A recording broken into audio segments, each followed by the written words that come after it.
Welcome to the Alexa Mo I Am a PT podcast or special episode, Pride Month, Practicing with Pride. So tonight we have strictly physical therapists and Sherry, physical therapy assistant. So Sherry, Karla, and Chris joining Alex and I tonight discussing everything related to Pride Month and physical therapy. Thank you guys for all of you who have subscribed so far. We are truly humbled by the support we've received over the past 4 months. It's been amazing. We didn't expect it, but we are truly grateful. So if you have not subscribed as yet, go to our YouTube channel, subscribe to Alex Mo I Am a PT podcast. Also, we are on Apple, Google, Spotify. All right, welcome guys to the show. Thanks for having us. Thanks for having us. Yes, All thank right, you thank you very much to everybody for taking the time out to be with us tonight. We, obviously we know we all have very busy schedules, so it means a lot that you guys carved out some time for us, and this is going to be a very exciting, educational episode, because I feel like this is a topic that we just need to educate ourselves on a little bit more and understand everybody so that we can all move forward, in a respectful manner. I think ultimately what each one as human beings, as individuals, we just want to be respected for who we are, and then kind of grow from there. All right, very good. Now, they say ignorance is bliss, but I believe ignorance is the root cause of many disagreements, of many evils. A lot of people do not understand what it is to be gay, bisexual, transgender, and they spew a lot of hatred because of the unknown. We have experienced a lot of victimization, and we feel that we need to be resilient. But sometimes that's not easy. Carla, you tweeted earlier this month that pride means something different to you being gay. Describe what having pride means to you. Yeah, thank you for that question. I apologize if my cat is loud in the background here. I think pride for me is a few things, right? So pride for me is a chance for. There's a lot of performative stuff going on, right? And kind of you mentioned a little bit earlier before the podcast started about being a little frustrated with, the monetary stuff behind it and all of that stuff, money being made off of our identities, right? So I view pride in a number of different venues. So yes, that frustrates me about pride. It frustrates me about Black history. It frustrates me about all of the weeks or months or whatever we dedicate to something. But pride is a chance. When I think of pride, I think of all of our communities out there that need visibility to survive. And I think about all of the communities and populations within our sub-communities, right? So LGBTQ plus is this big umbrella, and there's many identities under that. There are lots of folks out there who need people to look up to and who need to realize they're not alone and who need to realize that there's good in being who we are.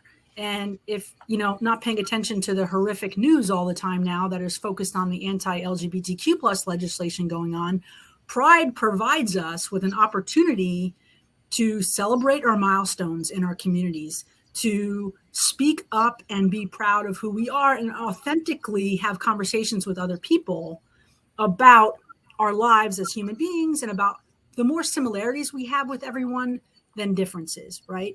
And it also is an opportunity for us I look at it as an educational opportunity. So, Alex talked a little bit at the beginning of the podcast about, learning, right? So it's a chance for our communities to also bring to the table and bring open conversations about, hey, what do you want to know about our communities, right? These are important things for you to know about our lives, about our families, about our health, about all kinds of things that you may not know. And you may not know because there's really not a lot of people covering it. There's really not a lot of people looking into it. And there's a lot of misinformation out there. So I think of Pride as those opportunities. Chris, what about you? Yeah, I spin off a little bit of what Karla has to say. I think, Karla, some of what Karla's touching on is really about empowerment and trying to be visible as our authentic selves so that we can empower the rest of our communities. A lot of people ask me, like, how are you so comfortable with being out and being trans? And, because I will out myself on, when I interview for a job and stuff, because I want to know if my employer is going to support me or not, right? And so it's the same thing during Pride Month, to be out and authentic as ourselves and really kind of give the younger generations of folks. I know when I was coming up, people weren't having conversations about being trans. People weren't open about their identities as a trans person as frequently. It certainly wasn't all over the media like we have now. And so, I can remember going to my first Pride event and just feeling like I walked away from there feeling so empowered and excited, and just like I actually did have a community and I had a place where I belonged. And that was something that I had never felt before anywhere else that I had navigated. So for me, it's about empowerment and belonging. Chris, how long ago was that event? Well, not to like out my age or anything, but like 20 years ago. Okay. Yeah, about 20 years ago. Now, so then I was identifying a little differently, but because my transition, I've only been in transition for about 3 years now. So, prior to that, I was identifying as, being attracted to women, living my life being perceived as a woman. And so, about 20 years ago, long time ago. It's scary to think that it's like my high school reunion is coming up. It's my 20th. I can't believe it's been that long. So, yeah. But that's interesting that, 20 years ago, it is a long time. I mean, I feel like if I did my quick math, we're probably close to same age range. But to feel that 20 years ago, I mean, it seems like that was kind of critical at that point. Like, I feel like probably more now is, you would say that's probably more common to see and feel something like that, where I would, ignorant speaking, 20 years ago, probably not the case. So the fact that you were able to attend an event like that and get that feeling of somewhat of a community or somebody or a group of individuals that you can relate to, I think probably helped you get to the point where you are today. Yeah, absolutely. I mean, that's really what Karla was speaking to, is having that support of the community and knowing that you belong somewhere. I mean, it saves people's lives, honestly. Mm-hmm. I think that's the piece really that we're seeing right now with the trans community in particular, is there's a lot of anti-trans policies being passed that are essentially trying to erase us from spaces and really kind of exclude us from things, including our own medical care. And so the more that we are present and visible, whether it's on things like this, on podcasts, or just out in our own community, sharing our own stories so that people put a face to the experience. I think that's the biggest thing, especially with what I've done throughout kind of my 3 years of active transition now, is sharing my story with other PTs and other student physical therapists. Is they realize that you're just like everybody else. I have a son, I have a family, I want a stable life, I own a house, I own a vehicle. I want the same things that everybody else does. And I have a lot of the same things that everyone else does, right? And so the more that people can normalize these experiences, the more that we can see that we're more than we are different, and that we deserve and the same type of respect and the same type of legal standing as other folks. This is something that we were talking about a couple years back when we passed same-sex marriage. You know, the experience of likeness and that we want the same things and the same experiences, the same protections is really the chant that was being sung during those legislative cases, so that people could see that indeed we've been loving our partners for years and years and years and years. The only thing we're lacking is that the justice system sees us as equal. Mm-hmm. Okay. What about you, Sherry? What does pride mean to you? Chris and Karla have been so serious that I don't want to put down the absolute important things they were saying, because, you know, as the elder here by a little bit, since I'm like 2 years away from my 40th high school reunion, that's a scary thought, isn't it? For me, it's a celebration, right? For me, it's not just being seen. It's not just being visible. For me, it's celebrating being seen, celebrating who you are, loving yourself. You know, back when I was a kid, there was no such thing as transgender, Chris. It wasn't just that you weren't seen; you didn't exist. And you know, as a lesbian growing up, the only thing I can remember as a kid was the movie Personal Best. Everybody remembers that movie, right? It was the only time I ever saw a queer woman ever. What a movie! What a movie! Because, you know, I'm putting it on the list to watch. As a young person, I'm just gonna have to go look it up. It's a sports movie too, Alex. So you'll love it. In that it's about competition. A lot of it, the underlying plot. But for me, it was, why is this movie making me feel strange, right? And so this thought that you know, my father is 82 years old. He'll be 82 in July. He'll kill me if I said he's already 82. And he is a Southern gentleman, and he has evolved through time. And he's an open, honest, you know, guy. He just asks the questions. I remember having conversations about circumcision around the dinner table when I was a kid. My sister said, "What's circumcision?" And so he went through the entire thing. But to see him evolve into what is today, and have him ask questions, you know, what's up with the pronouns? You know, he asked me these questions, and then I get to share that with him and have him understand that just because it wasn't talked about didn't mean it wasn't there. Right? Non-binary, gay, questioning, all that stuff has always been there. It's just a matter of whether or not you felt safe enough to come out and be yourself. And so for me, pride's a celebration. It's a celebration that you can go to that and just be, and not have to worry about anybody, you know, looking at you in a strange way. I always get a cramp in my jaw from smiling when I'm at Pride. And I go to the you know, it's just such a happy place to be. So, you know, talking about some of the things that we tweeted here recently, and seeing the arrests that were made in Idaho, and what were they planning, you know, at the Pride Fest, and the security issues that we apparently now have at Pride is just another reminder that we still have a long ways to go. We still have a long ways to go to win hearts and minds, right? But it's so much better than it used to be, even 40-something years ago.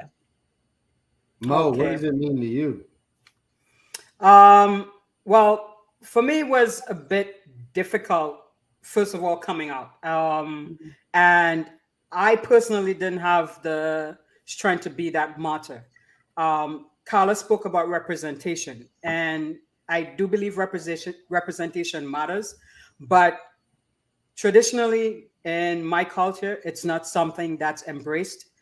You think about the ramifications your decisions will have on your family members. And although my parents knew and my sisters knew, and they loved me unconditionally through it all, the reaction they got from other family members or people in our communities wasn't pleasant. And because of my love for them, I didn't want to put them through that. So I only came out at the later, very late stages of my life. And I wanted to make sure that I was in a financially set position where I didn't have to give a bleep about what anybody else thought, because they weren't putting a roof over my head or providing a meal for me to eat. So pride now, it's a sense of fulfillment and appreciation for me, being true to myself, being transparent.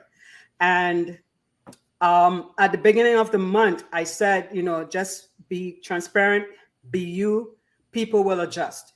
Because it amazes me that people would, usually call me like a tomboy. All my life I've been known as a tomboy. And I'm like, okay, for real. I've never had like a steady boyfriend or anything through high school or even college.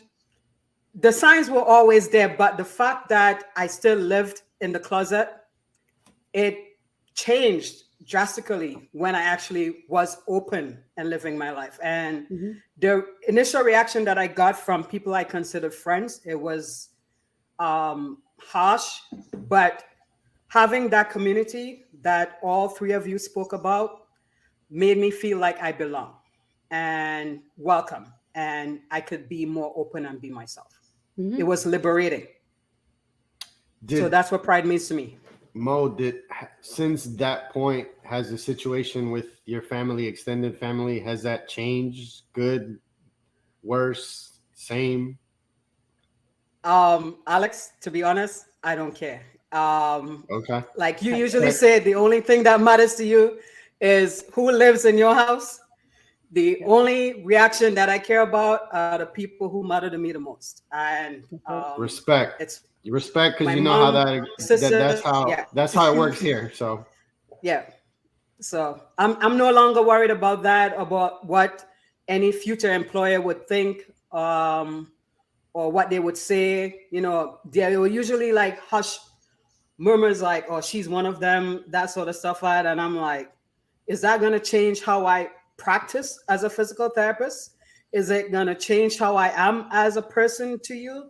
No, but because of how some people are, and they're not comfortable with the fact that you are somewhat different, and their beliefs, whether it's religious or cultural, it can impact the environment that you work in and you live in.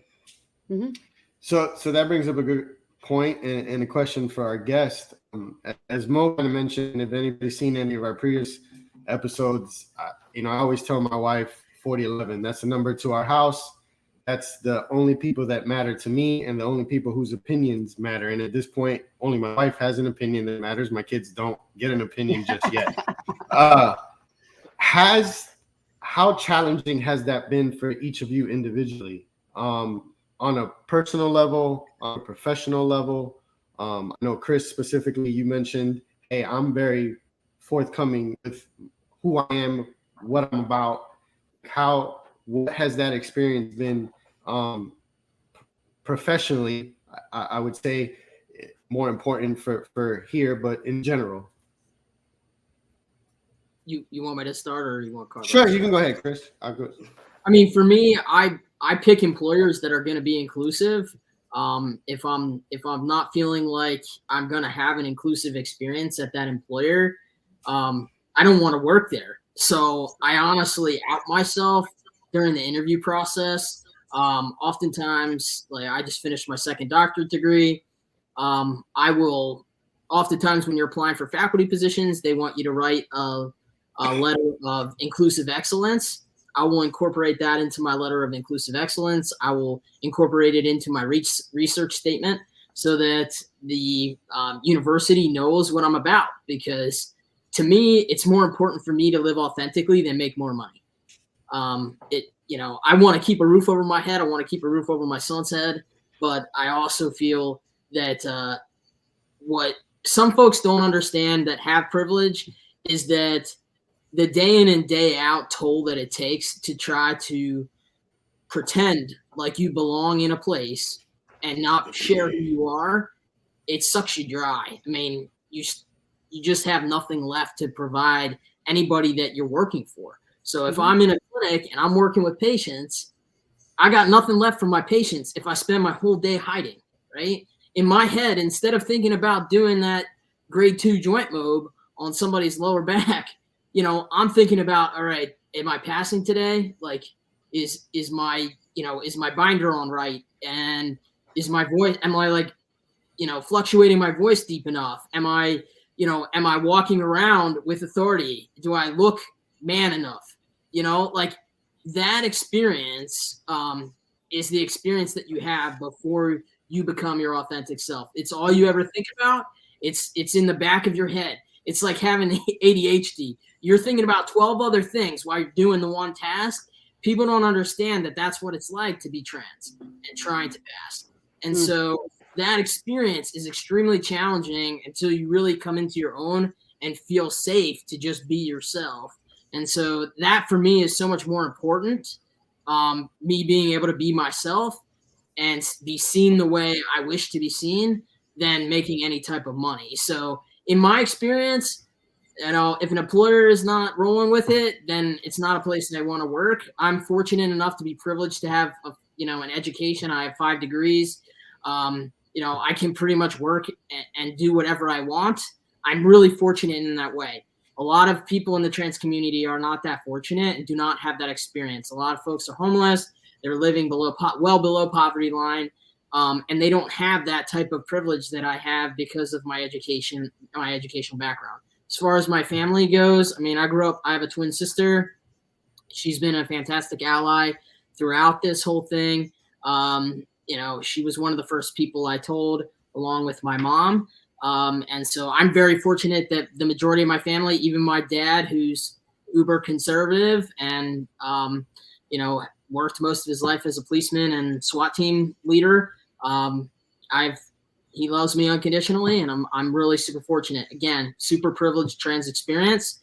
Most trans folks are not having that experience. And that's part of the reason why, going back to what Mo said about, being the martyr, so to speak, and being out and being visible is so important to me because I have so much privilege.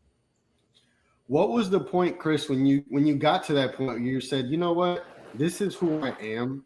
You're going to love it, take it, whatever it is. This is who I'm like.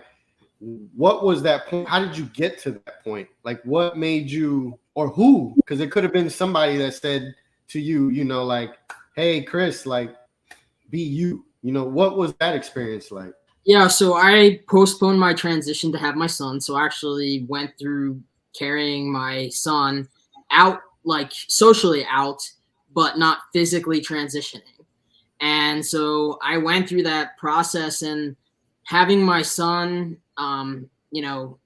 bearing him myself and having that experience really kind of let me know that I indeed knew who I was, that I truly was not non-binary. I was not, not gender non-conforming. I definitely knew that at that point I was a trans man, and that I was about 9 months postpartum when I decided that I was like, you know what? I want my son to know his father. That is so important to me. When I think about my son, that was really that experience was what really told me I need to be me, because he needs to know me. He needs to know daddy. And that was really kind of the thing that kind of led me there. The support of my family was also another crucial part of that. And for, I don't want to speak for all trans people, but I know in my own experience, I got to the point where I just couldn't curl up on the floor and cry anymore, and just live in the indecision of not giving myself that priority. You spend so much time in life prioritizing other people, whether it's your wife's needs or your parents' needs or your child's needs. I started realizing that my needs needed to come first for me to serve my family and my son the best. Absolutely. And once I started doing that and I started my medical transition, that's what changed everything for me, was that process of starting to know me. And the more I looked in the mirror and I saw me, the guy that's been in my head for 38 years, the guy that I always would look in the mirror when I was going through puberty and be like, why can't I see him? Once I started to be able to see him, that was just the other moment that just kind of was like, I'm doing the exact thing that I'm supposed to be doing right now. It was the most affirming experience. That's awesome. Good for you, Chris. That's Good for awesome. you, Chris. Really Along good with for you. my son calling me daddy. The first time he said daddy, when he Wow. started talking, I was just like, oh, my heart. First of many more to come, my friend. First of Yeah. many more to come. Yeah. So you said you wanted to make sure that your employer was inclusive. How do you determine that? So give advice to a new grad or a student or someone who has been in the closet but wants to be more open and be more free. What signs or clues should they be looking for to know that their employer is going to be inclusive?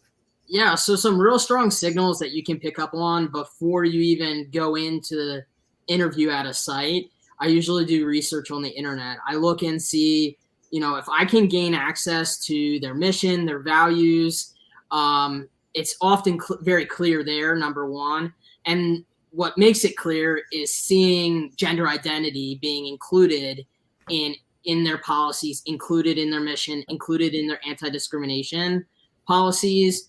They have gender neutral dress codes. If they have gender neutral bathrooms, if they have any type of evidence on their site that, suggests that they celebrate Pride Month or Trans Day of Visibility or any of that. Sometimes there's evidence on there depending on what time of year it is.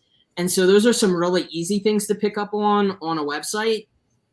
Karla might have more on that as well, since she works at a relatively pretty inclusive university, I think.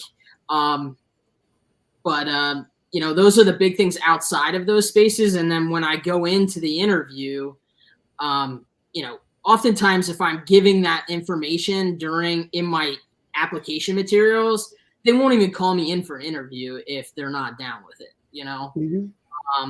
The other thing that's an indicator is if they ask questions about that, right? Usually if somebody's inclusive, they don't even ask questions about it, right? I've had questions like, what do you do when you get pushback from really Christian students or like religious students? I've had that on an interview. Those types of things are kind of like a red flag, right? That's like a red flag to me that, okay, if they're asking questions like that, then maybe they aren't as inclusive as they might say they are, right? So those are kind of some of the things that I pick up on oftentimes. And I will also ask whether or not they support my research agenda. Because in physical therapy, talking about LGBTQ, cultural competency, humility, all that stuff, if they're not going to support that type of agenda, then that's probably not the place where I want to work, because that's my primary focus. Okay. Thanks for sharing that. Karla, what tips would you give to anyone looking to be part of a more inclusive culture to work and study? Yeah, thanks for that question too. And totally agree with everything Chris said. And it's so in our profession, we're either talking about students, looking at where to study to become physical therapists or residents or whatever. And, or we're talking about clinical practice or working in education, right? Or something like that, or different clinical environments in business, whatever. So some of it's all the same. Some things that Chris said, looking at their mission and values, looking at their non-discrimination policies and procedures, but the more elusive things are that are harder to pick up on, right, is again, that vibe and feel you get once you get in the door a little bit for your interview or even a phone screening.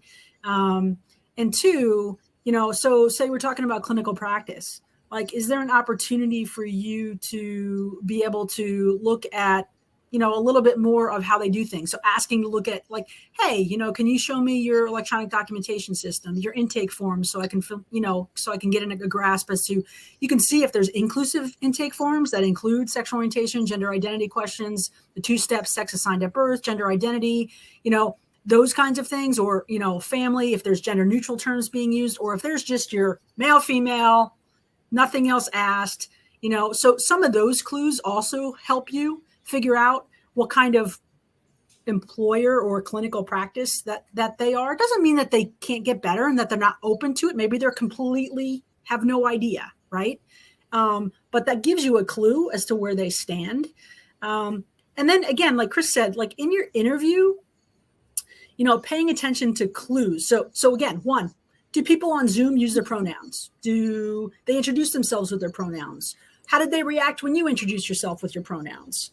Like, you're looking for body language, you're looking for those subtle clues too, because a lot of us in the communities, we're very good at reading situations. Everywhere I go in public, I'm looking for clues as to, for my safety, right, in where I go. So I'm looking for how that environment, whether there's a rainbow symbol or those kinds of things. And there's different levels of those safety protocols that we all use, right, in the community. And same thing goes for employment, right? And looking for that inclusive employer, or at least the employer who's willing to work and want to do better, right, for everybody. Because we know most of the places out there right now are not inclusive of our communities, but that doesn't mean that they don't want to be, right? So I don't want to make an assumption until I get proven otherwise, right? Yeah. What about you, Sherry? You've been practicing for quite a while, so I'm sure it was probably difficult for you being open. It was. When you're in your closet back in the day, you created an entire other life, and you had your work life with the pronouns that you would use for your partner. Sometimes you change their name to a male name, and that way you could say, hey, I had a great time with Sam this weekend. Oh yeah, Sam. Sam was Sarah, or something along those lines, and it makes you feel like you're being disingenuous. But like Karla said, there was a safety aspect to it. Back in the day, you couldn't. There weren't other places to work. You had to make really good decisions, about where you were going to be based on if you felt the comfort more professionally than personally. And it's nice that you can also have that personal side, because I can't tell you how many office baby showers I've attended, how many office wedding showers I've attended, how many office this, that, and the others I've attended. And in our case, we probably covered shifts for maternal leave, and because we were always the single one. Well, we weren't really single. We just couldn't be ourselves and have our lives, on blast. I'm an entrepreneur, so I wasn't always, but part of my evolution into entrepreneurism was having the control over the environment. If I couldn't find the environment, I was so uncomfortable that I felt like I could build my own environment. And I've done that since 1998. And part of our deal with having our own business was that it was always going to be exclusive. But even when you're the boss, you run into those issues. And that's the funny thing about it. It's like at the time when I owned my home health agency in Florida, we weren't out to our staff. We simply chose not to be, because it was a small rural town in Central Florida, and it was probably going to be bad for business. And that was a decision you had to make. And it was hard. And what we found, it was hard to invest in that city and hard to invest in that community, because we weren't who we were. So why would we invest in that community? Does that make sense? And that did impact the success of our business at some level. But yeah, being my own boss was the solution to what Chris and Karla were saying about finding that environment.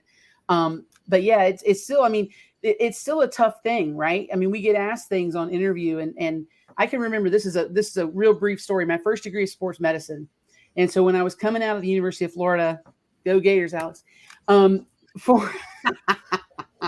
with my sports medicine degree, I interviewed at a small NAIA college in Central Florida.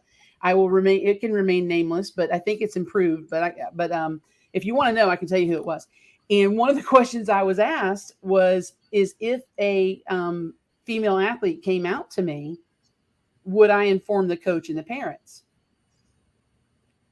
And I said, absolutely not.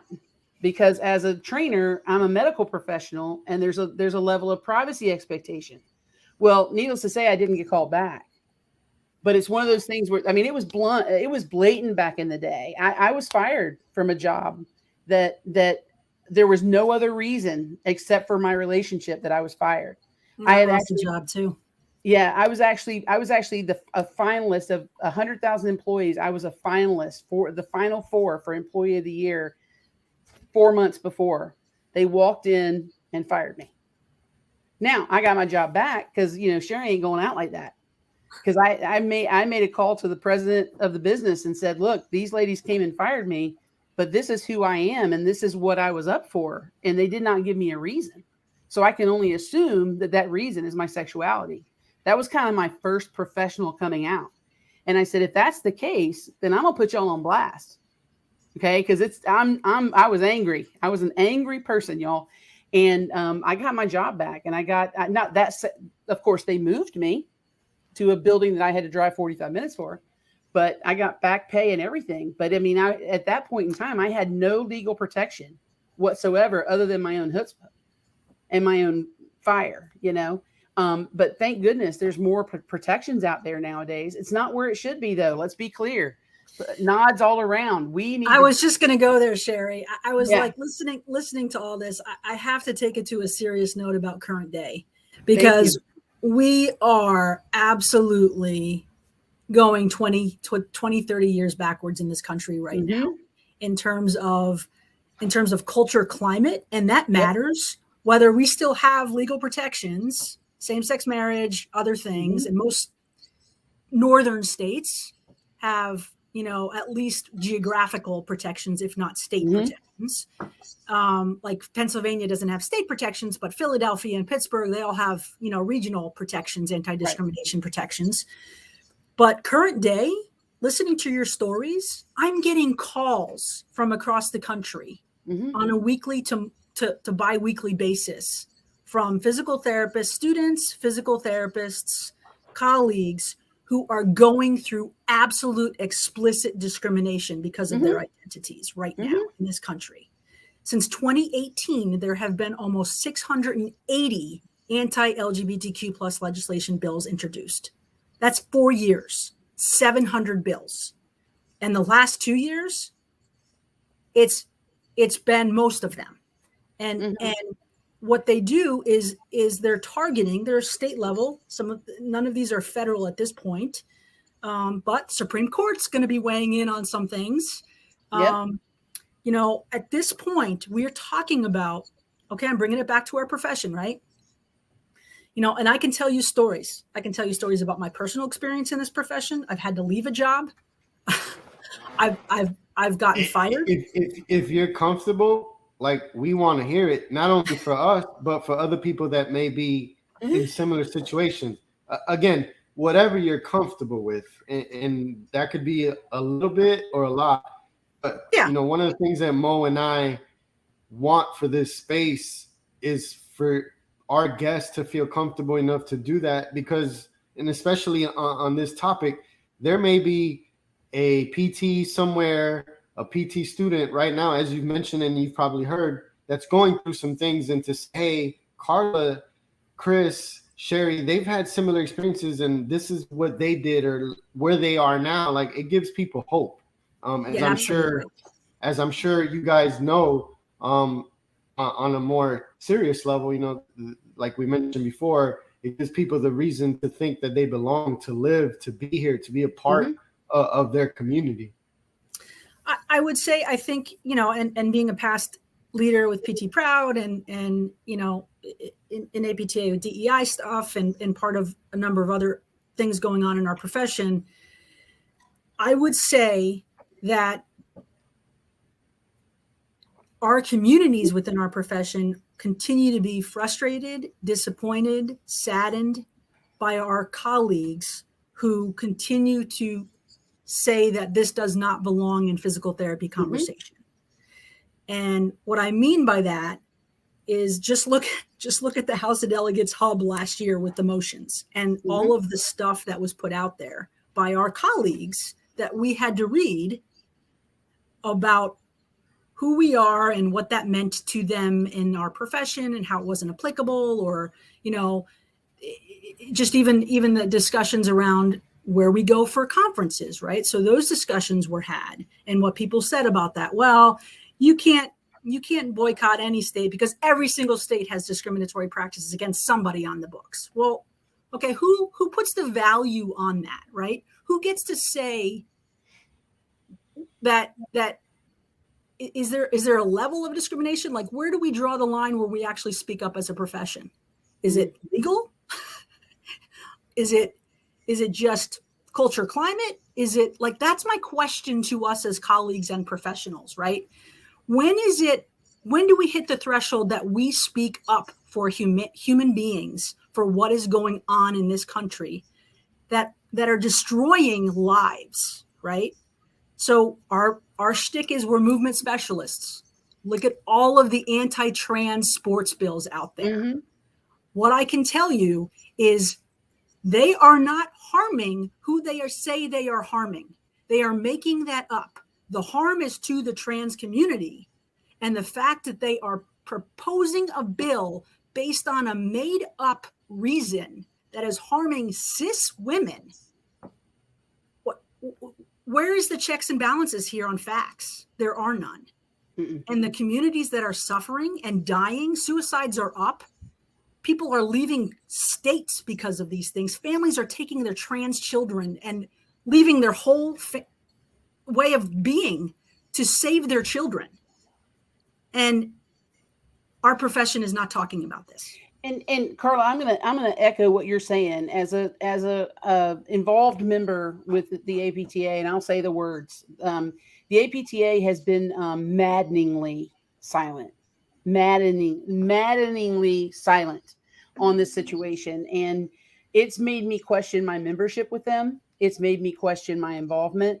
It is so loud, the silence, that we'll get an occasional memo, we'll get an occasional statement, an occasional committee, right, Karla? We'll get those occasional things done. But when it comes down to drawing the line in the sand, like they did with assault weapons last week after Uvalde, when it comes to that line of making a statement along the lines that they did with assault weapons and gun violence, they will not do it. And they have not done it. But other medical professional organizations have come. Many have 100%. ASHA came out and said they're not going to states that have this discriminatory language going on. ASHA, the American Speech Language Pathology Speech and Hearing Association, they came out very strong. The AMA has come out very strong.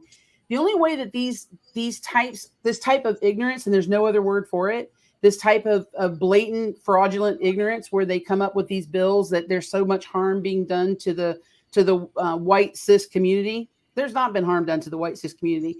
All these things, they need to be starved of oxygen. And the only way they have oxygen is if they do not have people shunning them. Okay. And so what ASHA has done, what the American Pediatric Association has done, what American Medical Association, the American Psychological Association, Nursing Association, the Nurses Association, the list is so long that have come out very strongly and not just said, this is our statement and this is where we stand, but they pulled their money away from that. That's the oxygen, right? The money is the oxygen to these organizations and to these states. And they've done that. And the fact that the American Physical Therapy Association has not done that is inexcusable. So do you guys think... Go ahead, Mo. Do you guys think that money is the dominant factor in the lack of speaking out by a professional organization? 100%. I think it's a little more complex than that, but yes, I think a resounding yes, money is absolutely a majority part of that reason. But I honest to God believe that the politicization of our communities, it has been horrific for us and good for them. Yep. Because when you politicize somebody, you don't make them personal. You don't make them human beings where you actually need to take a deep dive and see how their lives are being affected, right? Because it's politics. It's not, you're not anything to me, but a focus of a political decision. And that's been a very targeted approach by the party that is introducing all of these bills, and it's very effective. It is extremely effective. Well, I think they've made it clear that if we get what is equal, it's taking it away from them. And that's the big lie, right? The big lie in this whole situation is to give me rights and to give me protections takes nothing from you, nothing at all. And so, but they've done a very good job. Karla, I'll agree with you 100%. They've done a very good job marketing this idea that your way of life is in danger, that your this is in danger, is going to be taken from you if this agenda moves forward.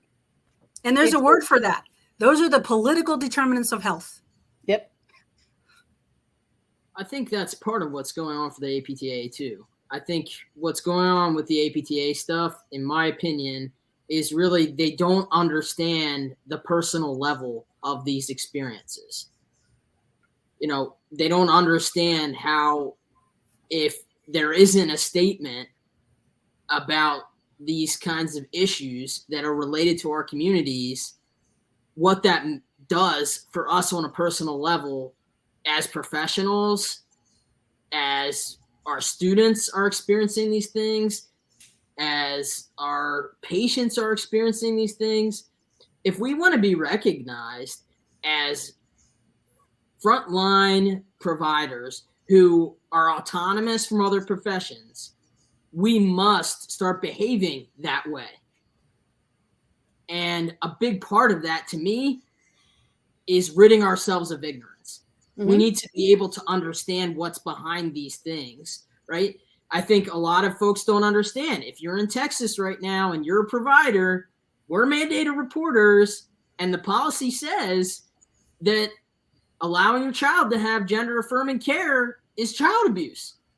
If you're a pediatric therapist in Texas and your patient comes to you and they're being called different name and different pronouns their next visit, and you see that they're getting gender affirming care, guess what you have to do? Report their parents for child abuse. That's what the law is saying. I don't think people understand that that's the kind of legislation that's going on and the kind of impact, personal impact on you as a therapist. How would you feel about that? And how would you feel about taking a child's parents? Clearly, if they're affirming the child's gender, they're good parents, because research all over the medical field suggests that affirming gender is one of the best things you can do for a child's mental health. And here's the narrow vision of that kind of policy. My neighbor's son is had brain cancer since he was a little tyke, and he's gone into premature puberty at the age of 5. He has the testosterone level of a 14-year-old at the age of 5. So in order for him to normally develop, because of all the chemotherapy he's had to take, he has to take hormone suppressant medications.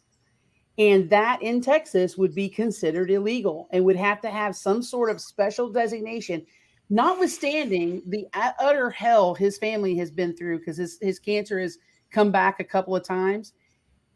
Notwithstanding that they've been through hell for 4 years of his 5 years on this earth, then they would have to get a special dispensation to get him the medical care that he needs as a result of this bill.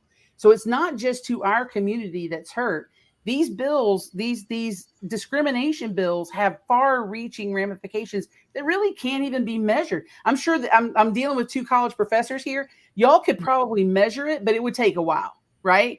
Hey, I'm doing measurement development for my dissertation. I love it. But it's just things that these short-sighted bills don't even think of, that type of care. Well, once you politicize something, you divide and conquer. Humanizing something tugs at people's hearts, and it will make them care. And they would consider all the ramifications that these bills are having. But once you make it political, which the majority of Southern politicians are doing, it just gives you a binary choice, yay or nay. And they don't care about anything else. As far as the APTA, Mo, I believe it's all. Something? Yeah. Sorry, I just want to bring up the APTA. So everything we're talking about here, We're talking about our social responsibility. And that is one of our core values as a professional organization. Yep. I would argue we need to go to social justice responsibility, but I will save that for my talk in the fall. I was saying it's about numbers. Being a Black physical therapist, our numbers in the profession has not increased over the past 35 years.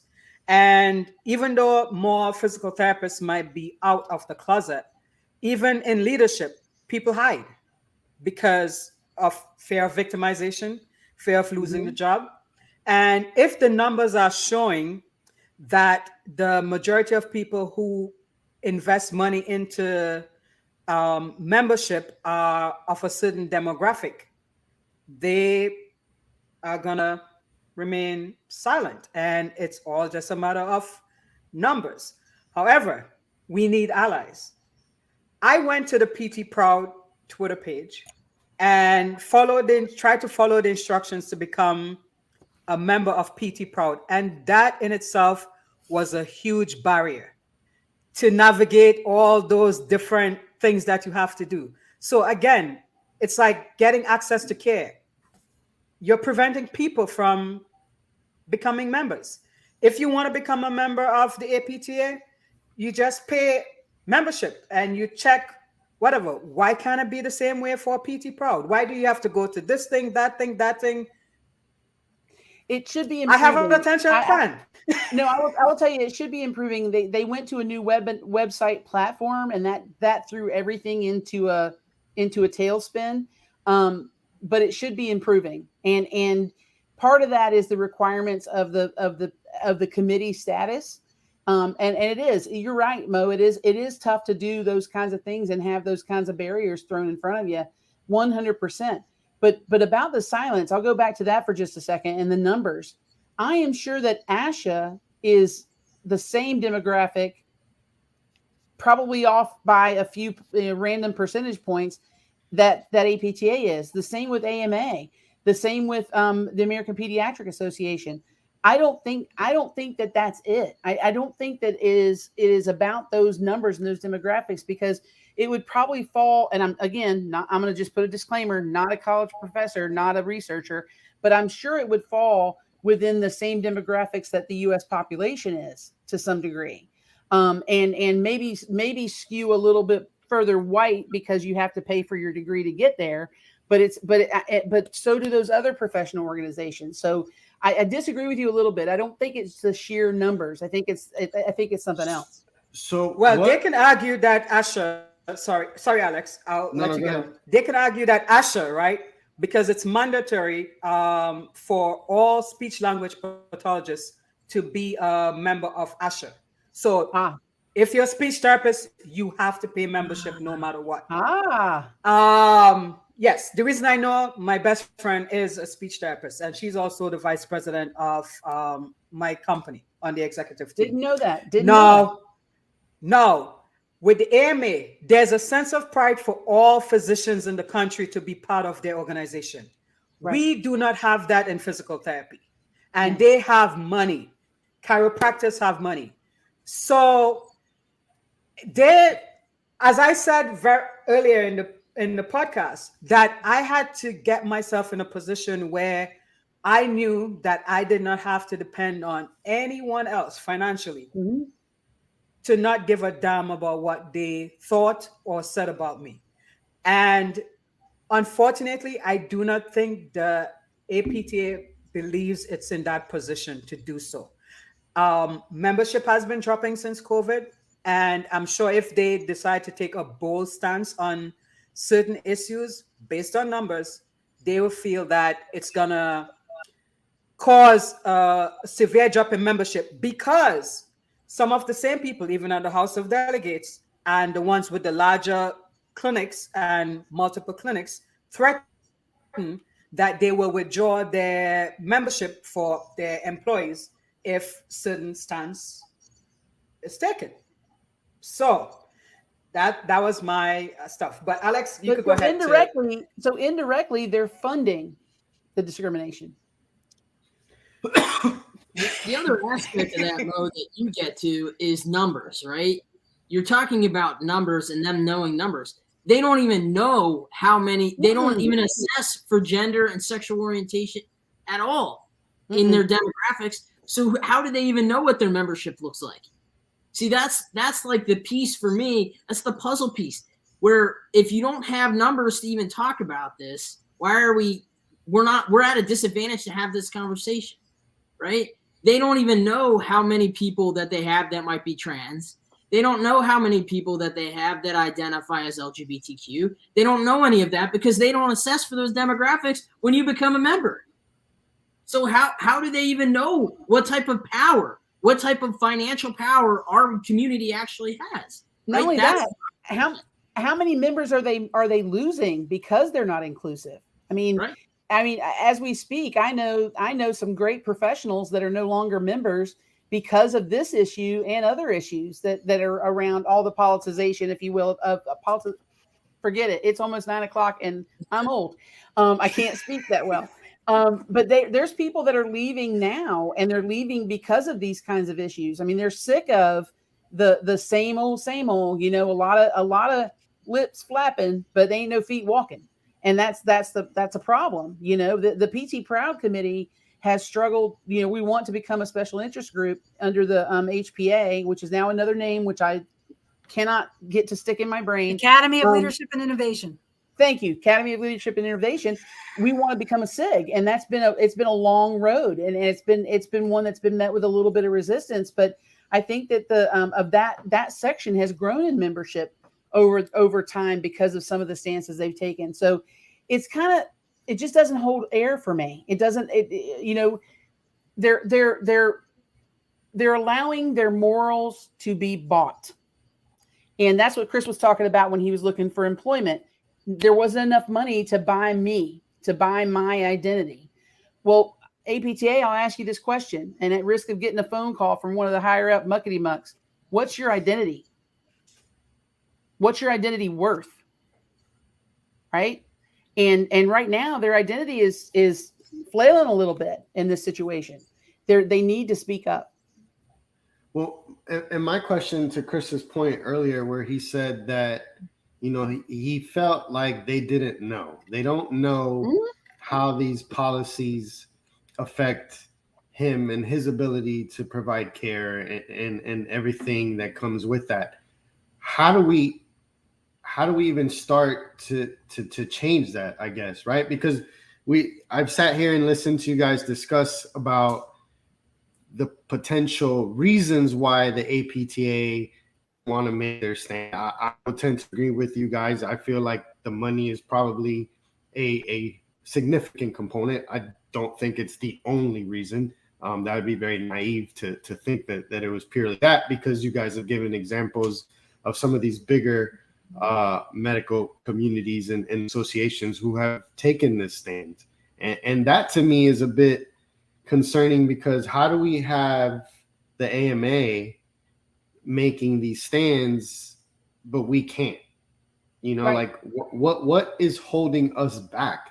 Yeah, I would feel like if somebody had more to lose, it's probably the AMA. I mean, there's way a lot more of them than there is of us. They, aside from direct access, the patients are seeing them first. So like if they were so concerned with the negative effects of it, they would have been probably the first ones to say, hey, we're not touching this. But they were very adamant about, hey, we're going to be inclusive. We're going to support inclusive type policies and whatnot. But anyways, getting back to it, it's like, what can I do to help within the APTA circle and all these things? Like, what can I do to get them to understand what Chris has to deal with, what Karla has to deal with, what Sherry you have to deal with, like how this affects your ability to provide high quality care? Mm-hmm. I mean, I think for me, it's a broader spectrum of, we as a profession are on the bottom rung of taking social determinants of health seriously. All the other medical professions out there, nursing, medical, speech, OT, they have much more abundance of resources. You look up all their professional organizations and whatever, their curriculum is packed. We are not there. And this is part of social determinants of health, to understand the structural inequities that exist in society for certain populations, right? Mm-hmm. And the fact that it is front and center, my responsibility as a physical therapist to know that. We don't do that. So it's a trickle-down effect for me. If we don't do that, and we don't have leadership of our organization telling us that we have to do that, I don't know that it makes perfect sense to me that we're not there yet. And I'll echo that, Karla. I think that the AMA is on the front line of the tragedies that occur as a result of folks in the LGBTQIA community not receiving health care like they should.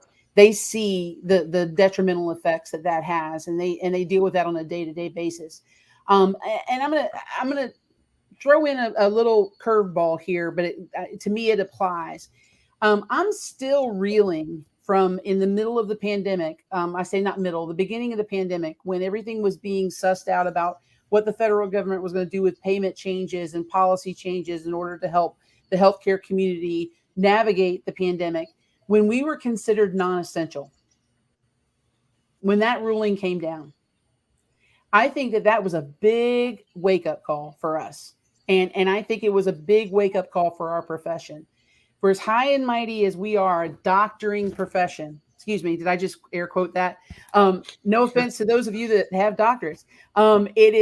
We are a doctoring profession, yet we weren't considered an essential healthcare worker during the pandemic in many, many states. That says something that says we're not quite where we need to be.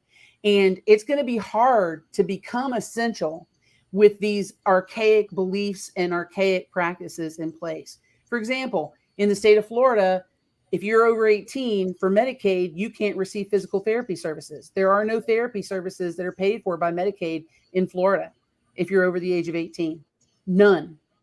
So it's hard to become a frontline provider, a healthcare provider in full standing without those minimal things. I mean, Medicaid pays basically nothing anyway, but to be told that it just is not covered, those are those kinds of things that need to be addressed by the APTA. But then just follow me down this whole long trail I'm doing. Not being considered essential, not being a Medicaid provider in a lot of states. Okay, can't get the therapy over 18. Try going to the Medicaid board in your state, hat in hand, please pay for physical therapy. Y'all discriminate. Because the people that are receiving Medicaid as their primary health care are those people on the fringes of society, right? They are the folks that have the social determinants of health, Karla, is a basic way to say. They're the folks in the poor zip codes. They're the folks with poor nutrition. They're the folks with the marginalized folks, the homeless trans. They're the homeless LGBTQ youth. They're all those people. You're not going to be able to get to that primary payer source and become essential unless you get your culture right. And APTA's culture is in trouble. And it's hard to go and lobby for that stuff and really get a push in each of the states that has those problems without being considered essential, without, all those things that comes with it. You can't just, the cart before the horse of the APTA, in my opinion, was membership. Membership. It's all about membership. But there has to be some substance to draw more members and to get more action. And I think some of the substance, some of the character, some of that culture is missing. And that's what we see when we don't see these things move forward. That was a big rant. So thank you for going along with me. Oh, no, it was needed. I think you were spot on. I think you're spot on. I mean, obviously, we're talking about a very specific community, the LGBTQ community, but I think your point is on a much greater scale, and on the right scale, because when I think of where our profession is heading, I think you hit it nail on the head. Like, we're far behind, and we are the biggest obstacle to getting ahead ourselves, because we can't realize, it's always, Jerry Durham, very popular on Twitter, But he Big always ally. said, like, if you're not, absolutely, he's a big ally. If you're not making changes, you're going to get left behind. You know, he's very big about making the changes for the business that you can stay ahead. And I just feel like as a whole, our profession is just not making those changes. And the longer we stay in this position, the further we're going to get behind, and the more ammunition, so to speak, we're going to give these people in power to say, hey, you're not essential. You haven't proven to be essential. Why should we treat you as essential? You've done nothing to say that you need to be at the table with all these other professions. You're not helping solve the problem. Yeah, and when on a big scale we can't do that, it is much harder to be very specific within our own community, within our own profession, to be with a very specific community and try to help them. We can't help the profession as a whole, let alone this specific community. Right. So yeah, it's very, very challenging, very frustrating to be on this side and to say, like, what are we doing here? Like, you can't even help us on a general, help us get in front of patients, help us get these patients what we need, let alone the marginalized communities, help them. Right. But to kind of pivot off of this conversation, which is a very important conversation, earlier we had talked about, you know, signs and things to look for. Chris and Karla had mentioned when you're interviewing for a job and stuff like that. What about for the students? Like, what about as far as these universities? Like, you're wanting to be a PT student. What do you pick up on when you're just looking at different universities where you may want to attend? Do you guys have any experience with that? Any information for the potential PT student who's trying to find a home? Chris, you want I me think to go? I'm out of my depth. I'll let you jump all over that for right now. I mean, it's definitely gotten more challenging in today's current climate with the legislation that exists in this country, right? So for students in the South, in the Midwest, where these laws are very popular, or these bills that are being debated are very popular, if they're not laws yet, you know, that doesn't mean that the university or college that you're looking at for your education is not inclusive, right? So because certainly we know it's very expensive and students may only be able to stay near home or whatever, right? So what does that look like for an LGBTQ plus student wanting to apply to physical therapy schools, right? You're looking for, does this college university, do they have an LGBTQ plus student group, first of all? Do they have, you know, when you're looking at the PT program or even the college, like I would recommend you do a little bit on their website, is going to the university and seeing what are their diversity, equity, and inclusion resources. Do they even have a website for diversity, equity, and inclusion, right? And then does that also include something about LGBTQ plus communities, right? Do they have an anti-discrimination policy? You know, so some private colleges and universities don't. You know, a lot of religious-based colleges and universities don't. And so again, weighing those things in terms of knowing what kind of culture and climate you're coming into. Filling out physical therapy programs specifically, that's a little harder, right? And so I would recommend looking up at the faculty. Does any of the faculty have any presence in diversity, equity, and inclusion work, or APTA work with, you know, anything? You know, is there research or whatever, their presentation lists, their whatever they have for their faculty posted? Is there any clue there that any of them are open to the topics of diversity, equity, and inclusion in any way? Never mind LGBTQ plus, right? Chris, any other insights? There's also the Campus Pride Index. The Campus Pride Index. Yeah, but I don't know that that's updated. Is something that, you know, you as a university, you can petition Campus Pride to give you a rating. Their representatives will meet with the university representatives. They will help you raise your index score to try to make your university more inclusive.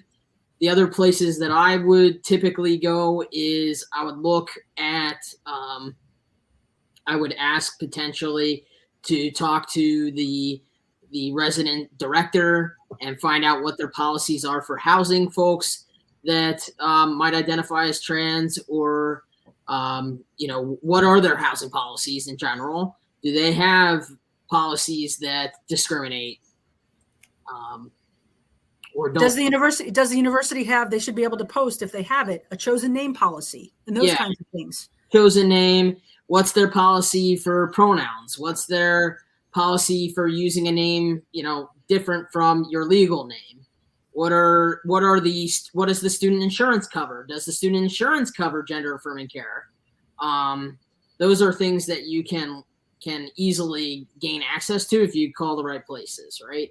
I'm going to add one more thing. You need to look at the state laws. Yes. Okay. So when you apply for a college in Florida, for example, I'll give you a great example. Florida state law dictates what the state universities can do and what they can't do. I know the University of Florida has been in trouble with the governor of our lovely state, because they've been trying to do things that are more inclusive and they've been shot down and been threatened of being defunded.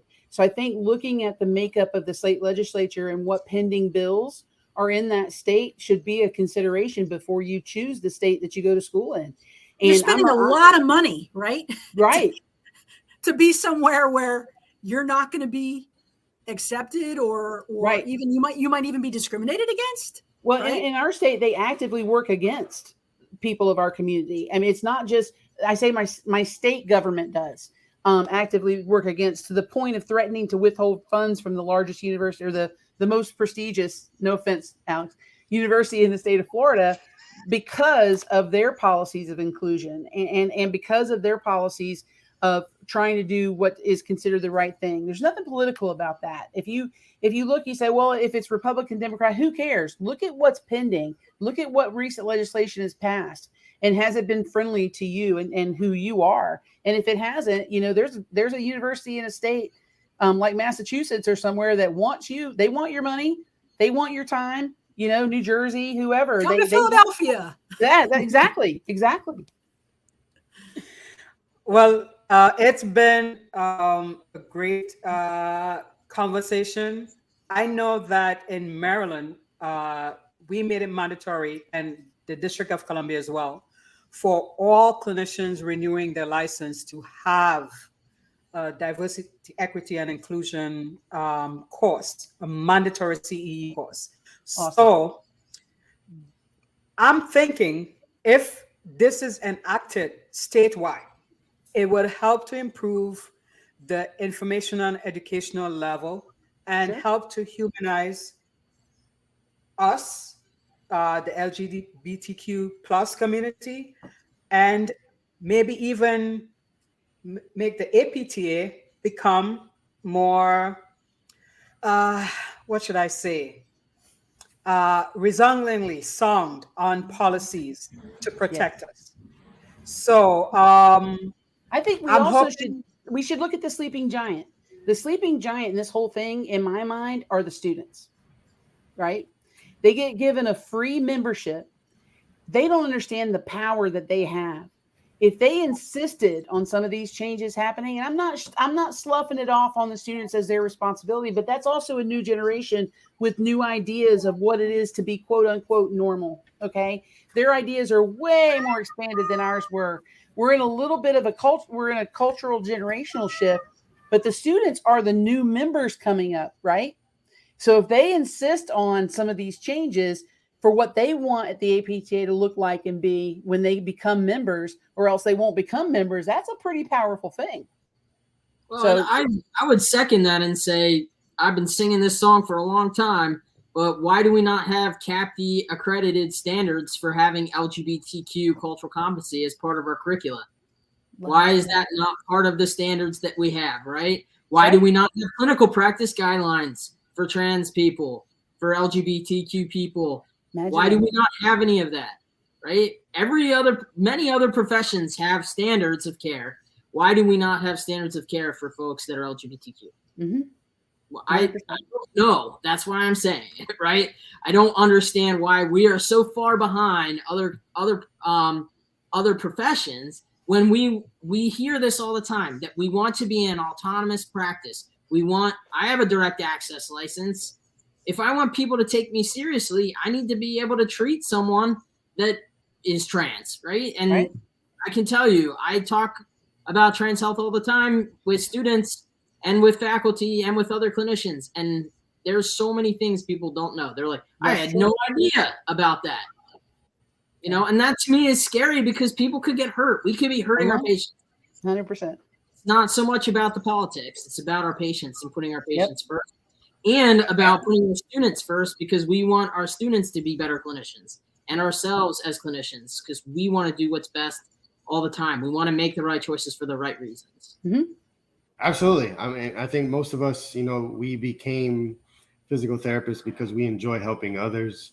And this is all part of it. This is all part of being able to help others for many different reasons. I want to say thank you very much to all of you. This has been a very, very enlightening conversation, and ability to learn from you guys and what you guys are doing, what you guys have been going through, and how you've come up on top, because you guys are definitely excelling. And I know that you're just getting started. So hopefully this is the starting block for some better things to come ahead, not only as PTs, but also as members of the LGBTQ community. So again, thank you very much. It was a pleasure to have you guys on. Obviously, I know we could sit here for hours and have good conversation. And maybe we'll have to come back and do a round 2 at some point. But thank you very much for taking the time to be with us and spending, you know, sharing your knowledge and the wealth of it that you guys have. So thank you very much. I really appreciate you. Thank you. Thank you, And guys. happy Pride. Thank you. Yes, Happy celebrate. Pride. Woo! Go Noles.